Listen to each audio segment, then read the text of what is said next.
je me réjouis que déjà de la deuxième visite, que nous passions à la signature de ces protocoles d'accord. Monsieur le directeur général, je sais que c'est une conviction que nous partageons et votre parcours brillant en témoigne. C'est le cas aussi de Madame la directrice générale adjointe, que la performance au sein de n'importe quelle organisation dépend de la qualité du leadership et du niveau de compétences et de maturité des équipes, des collaborateurs. Je citerai volontiers Henry Kissinger, dans son livre Leadership. Les leaders peuvent être grandis ou amoindris par la qualité de leurs collaborateurs.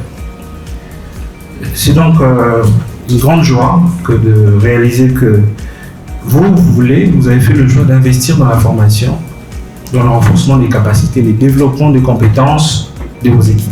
Je suis très heureux de la cérémonie de ce jour, de ces protocoles que nous allons signer.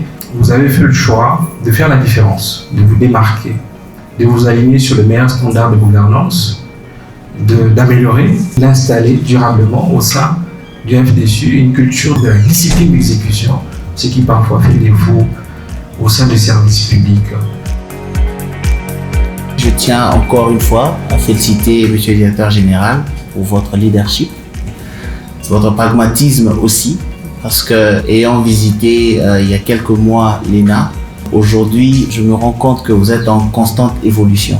La signature de ce protocole d'accord entre l'FDSU et l'ENA n'est pas un pacte de convenance.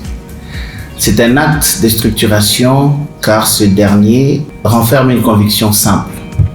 Aucune politique publique ne peut produire des résultats durables sans des femmes et des hommes capables de la concevoir, de la piloter et de l'exécuter avec rigueur. L'FDSU a reçu une mission claire: réduire la fracture numérique, connecter les territoires encore exclus et faire du numérique un levier concret d'inclusion et de croissance pour notre pays. Ces partenariats doivent être exigeants dans les résultats attendus, exigeants dans la transformation interne de nos équipes, exigeants dans l'impact réel sur terrain.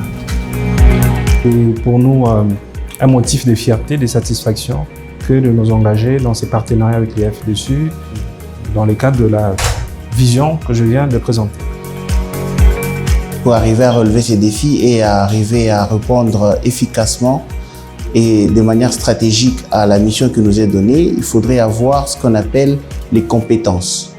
C'est dans ce cadre que nous nous retrouvons aujourd'hui pour sceller ce partenariat qui devra s'exécuter avec beaucoup de professionnalisme, d'excellence, parce que nous savons très bien que l'ENA prône l'excellence et c'est déjà dans l'excellence. Vous êtes à la bonne adresse, je vous remercie pour la confiance que vous nous faites. Nous mettrons tout notre savoir-faire à votre service.